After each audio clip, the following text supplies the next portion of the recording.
time. So this part, I think, is probably the easiest and most fun part of the project. Right now, you probably have two layers. You have your stock photo and your poly. This is my completed file, so I have the extra ones here, but I just want to give you a heads up of where we're going. You will need the stock photo a lot in here. Not right now, you don't have to go and do this right now, but we're going to duplicate our poly layer, and we're going to rename it, and we'll be doing the coloring on that. The reason why is that because it keeps a pristine, perfect poly layer, just in case we do something catastrophically wrong. We can always go back. You won't have to restart the project. That would be awful. So in here, let me hide the stock photo and show you. Every triangle will be colored by the end of this section, but you will still be able to see the lines. In this case, they're pink. On my new file, they are red. If something isn't colorable, I noticed that like this one right here might be colored, or it might actually not. Sometimes they don't really matter in the long run because the background ends up kind of like hiding it anyway. So don't be super alarmed if anything is crazy, won't color. It's addressable at the end, and we can even do this like emergency layer as well. But I fully expect that 99% of your triangles will color easily. So let's get started on our actual file. In here, like I said, we have two layers. Right here, your poly layer, we can then go ahead and duplicate it. In my opinion, my favorite way to duplicate a layer is select it. You can tell it's selected because of the light blue color or the blue color. Click and drag it onto the new layer icon. That's the one with the plus sign right here. And you'll see that it just calls it poly copy. Is that what I called it in the other one? Yeah, good. All right. Poly copy, though, we want to rename. Before we do that, we're going to lock the original poly because we never want to edit it again. It's only there as a catastrophic backup. Poly copy. Double click on the text right here and you'll see that it comes up like editable. You can type in it now. We're going to call this color and poly. You won't be able to see the full thing unless you stretch this out, but there it is, color and poly. Something else you can do that bothers me is like my stock photo color right here for the layer is blue and then this one's red, but because we duplicated, this one's also red. I don't like that. I like being more organized. Right off to the right, like where the name is, don't double click the name, but like the empty space here, double click, and then I'll bring up layer options right here where it says color. It doesn't do anything to your grid. It's just like your little layer thing. We had blue, we had red, maybe I'll go yellow for this one. There we go. And then I'll hit OK. And that way they're all just nice and neat, color organized. So let's see, one last thing of layer settings. Hide your original poly layer. You only want the color one shown, and you definitely actually need the stock photo shown for this, but it should remain locked. I'm going to zoom in, and I'm going to start. Oh, no, actually, I'm going to zoom out because we actually have one feature left to do before we paint the triangles. This is by far the most important part.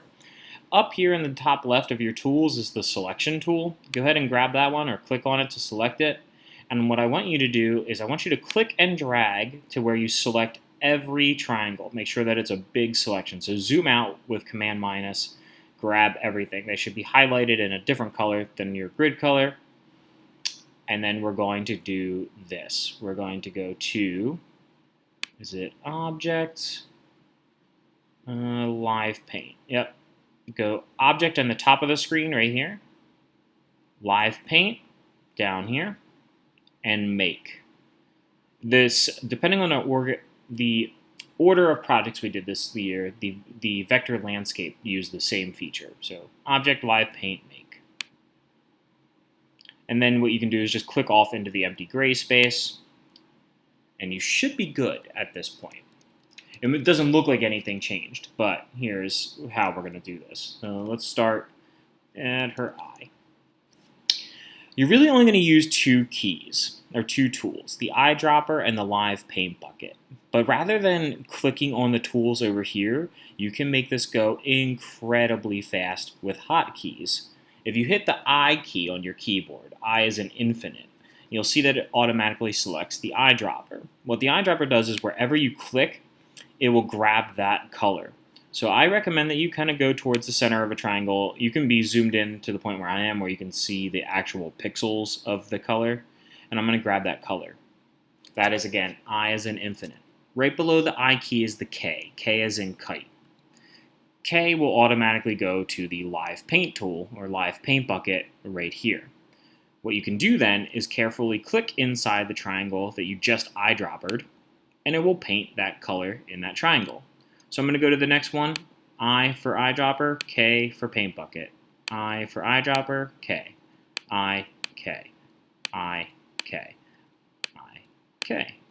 I, K. If we did the vector landscape before this, this will become very evident. And you'll be like, oh, I'm right at home. I know what I'm doing. Also, though, sometimes I'm going to try to make it happen. If you go too fast, it might actually paint the whole thing. But it's seemingly like it's working a little bit better than it does with the vector, just because these lines are nice and closed off with the pen tool. But if it paints the wrong thing, you can always undo with Command Z, and we'll bring it back one. Let me grab this last one here. Sometimes, if you can't quite click inside, you might have to do some really far zoom-ins to make sure that you can actually click inside the triangle. Alright, before I end this video, every once in a while I recommend using your eyeball here on the stock photo to make sure that you have all the things colored, that you don't have any blank spots. Like if I zoom out, looks good. I don't see any at the moment anyway.